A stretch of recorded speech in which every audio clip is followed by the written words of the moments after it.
Hey everybody, welcome back to the game. Picking up where we left off. Things are not looking good for the Paladin. Let's get started. Well, our Paladin is down at the end of the dungeon here, facing off against a angry cave bear. Let's get started with the hero phase. Well, unfortunately, we just couldn't shake this poisoned effect, this condition here. Calith the Paladin has 10 hit points. And currently she has 9 hit point markers on her in damage. At the beginning of the hero phase, she needs to take another point of damage. That takes her down. She is now out. I need to turn her figure on its side. Well, there she is. She's not going to be able to do much more, but I think now I'm going to practice a potential house rule. Like I said, this is an experiment. Let's see what would happen if I used a healing surge now to activate this event card called a familiar voice. A familiar voice is an event card, actually an encounter card that was in this expansion pack, or actually this faction pack for Dungeon Command.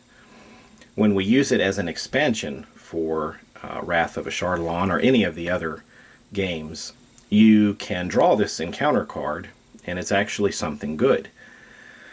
I'm experimenting with playing with a few more allies, as you've seen. So I'm going to allow myself here to spend a healing surge and activate this event. And it says, draw the top card of the ally deck and place that ally's figure on your tile. And then if this were played as a regular encounter card, you would also have to process another encounter card, because this is something that's helpful, and usually those encounter cards are bad. So we're just going to use the healing surge to bring in another ally.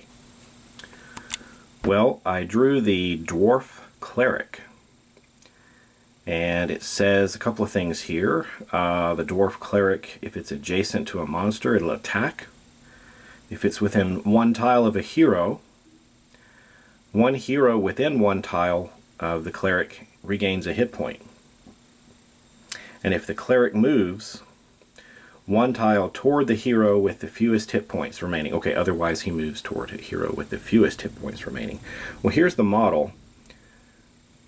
I'm not 100% sure, but I think this one was... It may be identical to the model that came with the Castle Ravenloft set for the Dwarf Cleric. So let's go ahead and put him on the Paladin's tile. Got an interesting choice to make regarding the Cleric here.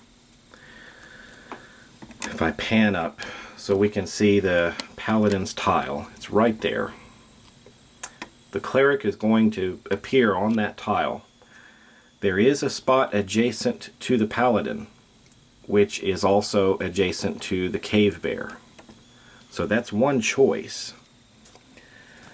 And if we did that, well, the cleric would attack. And it would do 1 damage at the most.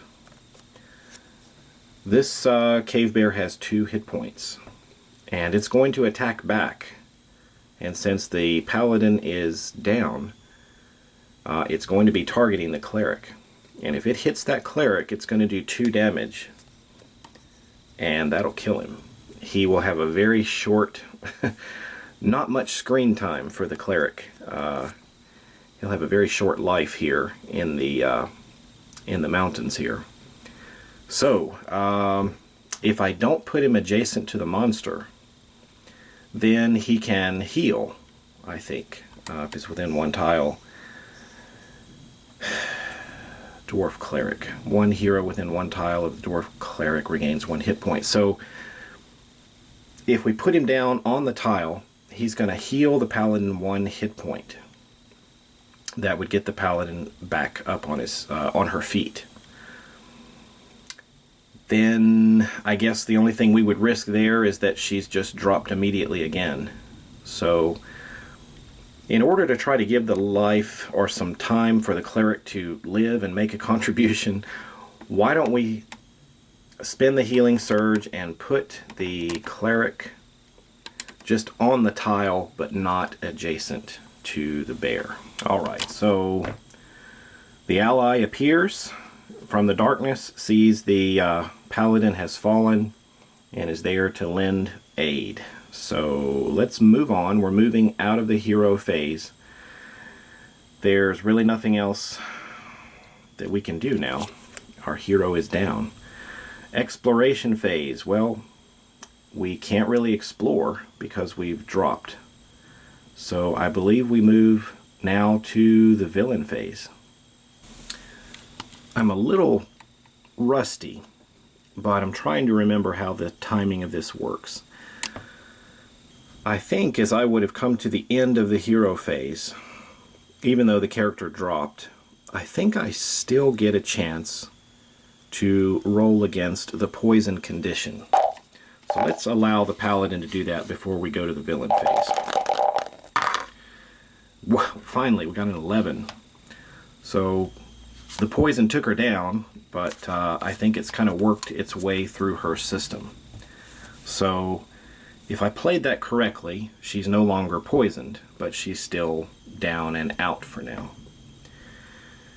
And that's a good thing, but as we move along, we have to skip this part. I think the bad part now, even though our character is down, I think we still process encounter cards. So let's draw one and let's see what happens. Well, the Paladin draws a curse, bad luck. A curse brings misfortune to you and your allies. Place this card on your hero card at the start of your villain phase. Draw one additional encounter card, and you need to roll at the end of your villain phase to get rid of this.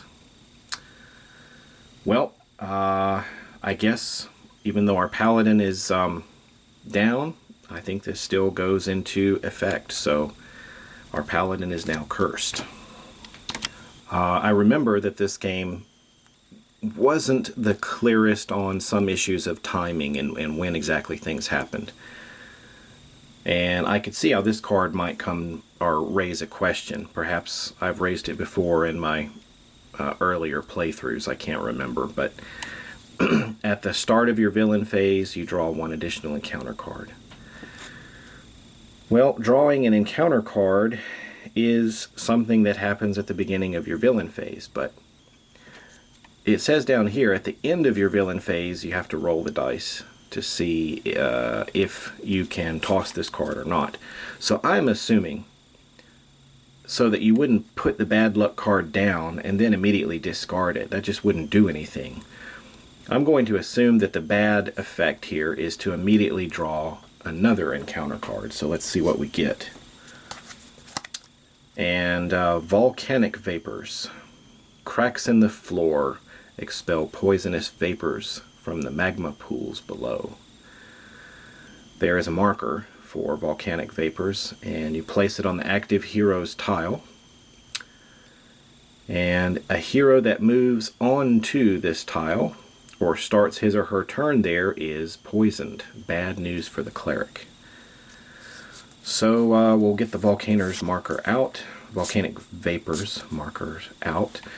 But as we come to the end of the villain phase, I think I do have a chance to drop this bad luck. So we will see. Let's take care of other things first. All right, here it is. It's a hazard, volcanic vapors. Any hero that enters or starts their turn there is poisoned. Well, it's now actually time to go down a little farther into the villain phase, and our ally gets to activate. And allies are considered heroes in relationship to encounter cards. So as we start off here, our dwarf cleric just became poisoned. Now, I do not think that our dwarf cleric will take this damage immediately. I think it will take the damage at the beginning of the Paladin's hero phase. So some of these things are a little unclear. You just have to kind of use your own judgment, I think. Let's let the Cleric activate. So what's going to happen here is the Cleric is going to heal the Paladin 1 hit point because the Cleric is within 1 tile of a hero. So Calith is going to regain a hit point. So we're going to take one of these damage markers off and the Paladin will stand up. Now this is going to be interesting. Some other timing issues here. Our Paladin just stood up and I was about to put a poison marker on the Paladin, but it's not the start of her turn. And I believe that the Vapors card said that that happens if you start your turn there, or if you move onto that tile, and she's technically not done either of those. So at the beginning of her next hero phase, the next turn of the game, she's going to regain that poisoned condition. But right now I think she's on her feet and she's okay. She can't really do anything, but I'm hoping that she can raise her shield and protect herself and the Cleric from this bear. And that's what's going to happen now. The bear is going to attack. Alright, I just got really nervous for a second, but I think it's alright. If you notice, the bear is adjacent, but it's on a different tile. It is not on the hero's tile. And I think that's going to really help us here. If the cave bear is on the same tile, it attacks each hero, and that could kill both of them. But fortunately, we go to the next one. If the cave bear is within 1 tile of a hero, it moves adjacent and attacks with a leaping strike. So we have to go with leaping strike here. +8 to the attack and 2 damage and dazed if it hits. The bad thing about keeping the bear 1 tile away like that, as the Paladin kind of keeps it from coming onto her tile, is that the attack damage and attack bonus is increased with that strike. But if the Paladin were to let the bear onto the tile, then every hero on that tile would be attacked. So if the Cleric wasn't there, I might be moving the bear onto that tile, but I want to keep her back now. So let's see if the bear hits, and we rolled a 1. Our Paladin has defended herself. So there's no damage on a miss. You have to be careful to check those sometimes. But remember the owlbear. The owlbear was in the sorcerer stack, or it's a wizard stack, sorry. But it said after the attack, pass the card to the player on your right. Well, there's only 2 players, so the owlbear is going to activate now on the Paladin's turn, which is bad news. And let's see what it does. If the owlbear is within 2 tiles of a hero, and it's right there on the wizard, then it attacks with its nasty claws, and then after it attacks, you pass the card. This will do damage on a miss, so our wizard is going to get hurt this time. +6 to the attack, trying to hit, an armor class of 14. 9, that's going to hit. That is with an attack roll totaling 15. Our wizard is damaged for 2 points. And yes, since the attack was successful, the owlbear monster card goes back over to the wizard now. Well, we would now have to activate the poison trap, but no one is there. So now we get a chance to see if we can get rid of this curse. All right, a 10 or better will do it.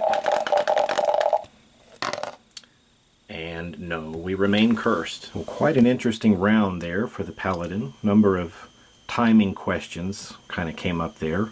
Let's move on to the wizard.